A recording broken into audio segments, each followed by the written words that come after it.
Nah, sekarang saya ingin berbincang dengan Bapak Kepala Sekolah dari SDIT Cahaya Fikri. Tadi sempat kita bincang-bincang sebentar, Ustaz. Jadi memang SDIT Cahaya Fikri ini punya target setiap siswanya ini hafid juz amma ya, hafal juz amma di akhir masa pendidikannya gitu, Ustaz. Iya, iya. Jadi sekolah kami kan membawa bendera sekolah dasar Islam terpadu ya. Betul. Yang makna dari Islam terpadu itu kan maksudnya memadukan seluruh unsur pendidikan yang ada dan itu diwadahi dengan wadah keislaman, sehingga semua proses pembelajaran itu adalah pembelajaran yang mengarah kepada keislaman gitu ya. Nah, salah satu di antaranya yang paling pokok di pondasi beragama Islam itu kan di Al-Qur'annya ya. Betul. Oleh karenanya kami memasukkan kurikulum pembelajaran Al-Quran itu di dalam proses pembelajaran kami, dan salah satu di antaranya konsentrasi kami juga kepada tahfiz atau penghafalan Al-Quran ini. Dan untuk siswa-siswa kami memang kami tidak mentargetkan terlalu tinggi, kami hanya mencoba untuk satu juz ini, satu juz di juz 30 ini, target kami nanti ketika mereka lulus di kelas 6 gitu ya, mereka sudah menguasainya, sehingga yang kami lakukan adalah mengajarkan Al-Quran itu untuk dihafal oleh mereka dari kelas 1, kelas 2 dan seterusnya dengan pembagian dari satu juz itu ya untuk selama 5 tahun. Kemudian nanti di kelas 6 kita tinggal menjaganya dengan murojaah dan mengulang-ulangnya seperti itu. Betul. Nah, dan juga pemirsa, di tengah-tengah kita juga ada guru tahfidz dari SDIT Cahaya Fikri, Ustaz Muhammad Amin Elsi. Nah, ini Ustadz sendiri sebagai guru tahfidznya ini langkah-langkah apa saja yang dilakukan supaya anak dari kelas 1 sampai kelas 5 ini sudah bisa memenuhi target, yaitu hafal juz amma? Mengenai target kita untuk anak-anak kita di SDIT Cahaya Fikri, seperti yang disampaikan tadi oleh Bapak Kepala Sekolah, Ustaz Yugo, untuk SDIT Cahaya Fikri itu kita targetkan mereka setelah tamat dari kelas 6 mereka bisa menghafal Al-Quran paling tidak juz 30.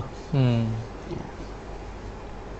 Itu kenapa kita melakukan hal yang seperti itu, tidak lain bagaimana supaya kita bisa menanamkan Al-Quran itu dari awal. Betul. Nah, sehingga bagaimana betul-betul Al-Quran itu bisa menjadi pondasi anak-anak kita di dalam berakhlak, ya, bergaul dan bersosialisasi dengan orang lain. Ya, itu yang pertama. Kemudian yang mendasari kita juga kenapa kemudian menjadikan Al-Quran ini sebagai program khusus di SDIT Cahaya Fikri, itu tidak lain karena kita melihat sekolah-sekolah yang ada di Bontang ini boleh dikata meskipun kita anggap ya sekolah itu dari sekolah-sekolah yang kebanyakan Islam, siswanya Muslim, siswanya Muslim, tapi ketika berbicara tentang Al-Quran itu kita apalagi namanya bisa merasa kasihan. Kenapa? Karena mereka tidak bisa membaca Al-Quran, jangankan menghafal Al-Quran, membaca Al-Quran saja itu mereka nggak bisa. Belum bisa ya.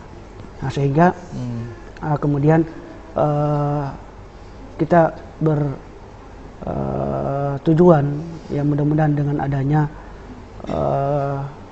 program ini, program hafalan ini ya bisa menjadi inspirasi buat sekolah-sekolah lain, ya bukan hanya SDIT Cahaya Fikri saja atau SDIT yang lain yang ada di Bontang ini, karena selain kami ya ada juga SDIT Asyamil, ada juga di Yabis. Jadi kami sebenarnya ini masih apalagi namanya masih baru, ya, karena keberadaan kita di Bontang ini baru 1 tahun, ini masuk tahun kedua, dan yang kita lakukan itu kita targetkan untuk per tahun, ya, karena kita sudah melaksanakan pembelajaran selama 1 tahun dan ini masuk tahun kedua. Di tahun pertama kemarin kita menargetkan itu dari surah An-Nas sampai surah At-Takatsur. Target pertamanya ya. Untuk tahun pertama. Untuk tahun kedua ini kita kemudian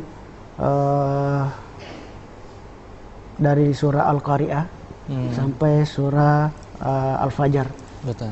Sehingga nanti setelah itu kemudian ke surah-surah yang lain sampai surah An-Naba. Surah An-Naba. Surah An-Naba. Jadi ya mudah-mudahan proses ini bisa berlanjut dengan baik dan program ini bisa berjalan dengan baik, ya, sehingga apa yang dikatakan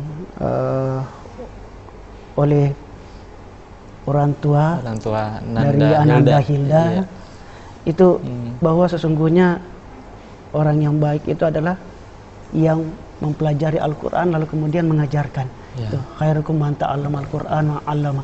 Ya, jadi jangan kemudian kita menganggap bahwa Al-Quran itu hanya dibaca ketika ada hajatan, ya, sehingga kita menganggap bahwa membaca Al-Quran itu apalagi di tempat-tempat pendidikan seperti ini sesuatu yang dianggap asing, tidak perlu dan barangkali dianggap sesuatu yang tidak terlalu penting, karena menganggap bahwa ada yang lebih baik dari itu. Betul. Tapi sesungguhnya perlu kita memberikan pemahaman juga bahwa Al-Quran itu sebenarnya dasar.